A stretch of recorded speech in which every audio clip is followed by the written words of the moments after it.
بسم اللہ الرحمن الرحیم۔ السلام علیکم۔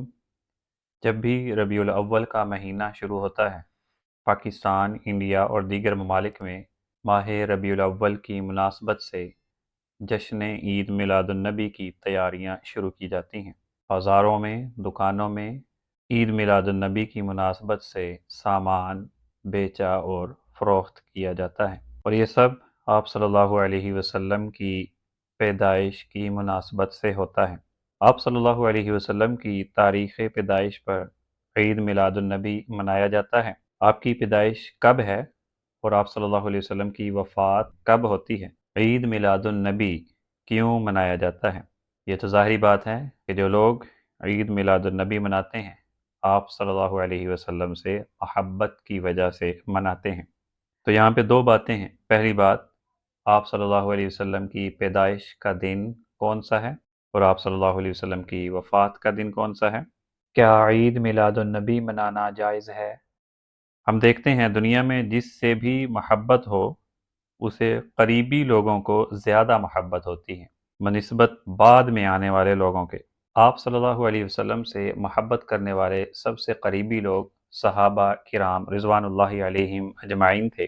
صحابہ کرام آپ صلی اللہ علیہ وسلم سے سب سے زیادہ محبت کرنے والے تھے۔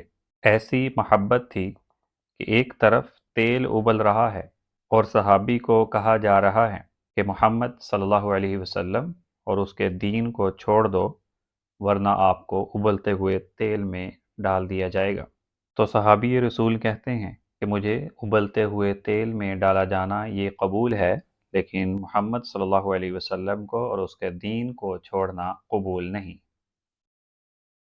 صحابہ کرام کی محبت آپ صلی اللہ علیہ وسلم سے ایسی تھی کہ جنگ احد میں 12 صحابی آپ صلی اللہ علیہ وسلم کو بچانے کے لیے سامنے کھڑے ہو گئے۔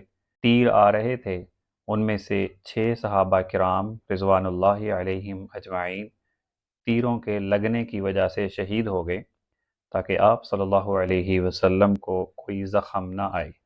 یہ صحابہ کرام کی آپ صلی اللہ علیہ وسلم سے محبت تھی کہ نبی کو کسی بھی قسم کی تکلیف نہ ہو، اور وہ اپنے اوپر ہر قسم کی تکلیف برداشت کرنے کے لیے تیار تھے، صرف اور صرف آپ صلی اللہ علیہ وسلم کو کوئی تکلیف نہ آئے اس وجہ سے۔ سب سے پہلے آپ صلی اللہ علیہ وسلم کی اپنی زندگی میں دیکھتے ہیں کہ آپ صلی اللہ علیہ وسلم نے عید میلاد النبی یعنی اپنی ولادت کے دن کو خوشی کے ساتھ منایا ہے یا نہیں۔ نبوت سے پہلے 40 سال آپ صلی اللہ علیہ وسلم نے جو بھی زندگی گزاری ہے، کسی حدیث کے اندر، کسی روایت کے اندر آپ صلی اللہ علیہ وسلم نے یہ ذکر نہیں کیا کہ آپ صلی اللہ علیہ وسلم نے عید میلاد النبی منایا تھا۔ نبوت مل گئی، نبوت کے بعد کا زمانہ 23 سال کا زمانہ، اس میں بھی آپ صلی اللہ علیہ وسلم نے عید میلاد النبی نہیں منایا۔ ہاں، شکرانے کے طور پر آپ صلی اللہ علیہ وسلم نے فرمایا کہ سوموار کے دن میں پیدا ہوا ہوں، تو شکریہ کے طور پر آپ صلی اللہ علیہ وسلم سوموار کے دن روزہ رکھا کرتے تھے۔ لیکن آپ صلی اللہ علیہ وسلم پورا سال اس میں سوموار کے دن روزہ رکھتے تھے۔ یہ نہیں تھا کہ 1 سال کے بعد جب سوموار کا دن 12 ربیع الاول آتا تو اس وقت رکھا کرتے تھے۔ یہ ہر ہفتے میں ایسا ہوتا تھا۔ ہر ہفتے میں جب بھی سوموار کا دن آتا، آپ صلی اللہ علیہ وسلم کا یہ معمول تھا، شکرانے کے طور پر آپ صلی اللہ علیہ وسلم روزہ رکھا کرتے تھے۔ جب آپ صلی اللہ علیہ وسلم دنیا سے چلے گئے، حضرت ابوبکر صدیق رضی اللہ عنہ سب سے بڑھ کر آپ صلی اللہ علیہ وسلم سے محبت کرنے والے صحابی ہیں۔ رسول اللہ صلی اللہ علیہ وسلم کی وفات کے بعد 2 سال انہوں نے خلافت کی، اور ان کا مقام یہ ہے کہ حضرت ابوبکر صدیق رضی اللہ عنہ کے لیے کہا گیا ہے کہ حضرت ابوبکر صدیق نبیوں کے بعد سب سے اچھے انسان ہیں۔ انہوں نے بھی اپنی زندگی کے اندر کبھی بھی آپ صلی اللہ علیہ وسلم کی پیدائش کے اوپر جشن نہیں منایا۔ اس کے بعد زمانہ شروع ہوتا ہے حضرت عمر فاروق رضی اللہ عنہ کا۔ حضرت عمر بن خطاب رضی اللہ عنہ 10 سال میں مضبوط حکومت کے اندر بھی انہوں نے کبھی بھی آپ صلی اللہ علیہ وسلم کی ولادت باسعادت کو عید کے طور پر نہیں منایا۔ حضرت عثمان ذو النورین رضی اللہ عنہ، انہوں نے 12 سال اپنا دور خلافت کیا، انہوں نے بھی اپنی حکومت کے اندر کبھی بھی عید میلاد النبی نہیں منایا۔ حضرت علی رضی اللہ عنہ نے پونے 5 سال اپنے سسر کے لیے کبھی بھی عید میلاد النبی نہیں منایا۔ اس کے بعد ہمیں زندگی ملتی ہے تابعین کی، تبع تابعین کی اور اماموں کی، جنہوں نے آپ صلی اللہ علیہ وسلم کی ولادت پر جشن اور عید میلاد النبی نہیں منایا۔ اب دوسری بات کہ اس بات پر تو اتفاق ہے کہ آپ صلی اللہ علیہ وسلم کی وفات 12 ربیع الاول کو ہے، لیکن پیدائش کی تاریخ کے اندر اختلاف ہے۔ بعض کہتے ہیں کہ 8 ربیع الاول کو پیدائش ہوئی، بعض 9 کا ذکر کرتے ہیں، اور بعض لوگ 10 ربیع الاول کا، اور بعض لوگ 12 ربیع الاول کا ذکر کرتے ہیں، اور کہیں پر سفر کے مہینے میں اور کہیں پر رمضان کے مہینے کے اندر آپ صلی اللہ علیہ وسلم کی پیدائش لکھی گئی ہے۔ اگر مان لیا جائے کہ آپ صلی اللہ علیہ وسلم کی پیدائش کا دن 12 ربیع الاول ہے، تو یہ تو کنفرم بات ہے کہ وفات کا دن بھی 12 ربیع الاول ہے، تو آپ کیا منا رہے ہیں؟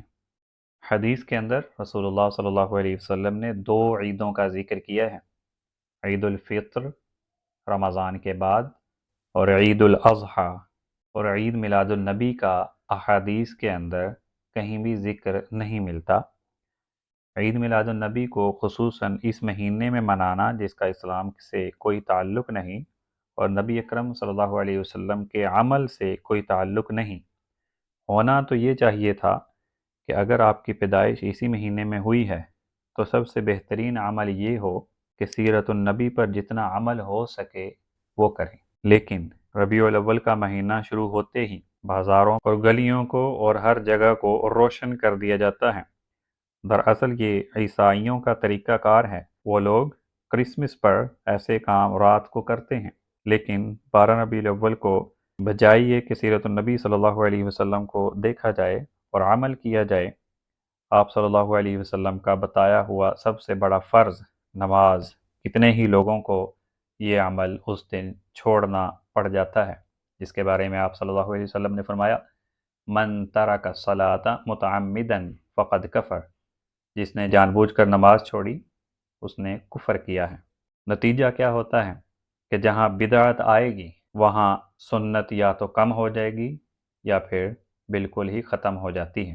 تو مقصد بات کرنے کا یہ ہے کہ وہ طریقہ کار جو آپ صلی اللہ علیہ وسلم نے اپنی ولادت کے اوپر اپنایا وہ اپنایا جائے تو وہ زیادہ بہتر ہے بنسبت اس طریقہ کار کے جس کا اسلام کے ساتھ کوئی تعلق نہیں ہے۔ اللہ تعالیٰ سے دعا ہے کہ اللہ تعالیٰ ہمیں سیرت النبی پر عملی زندگی میں عمل کرنے کی توفیق عطا فرمائے، آمین۔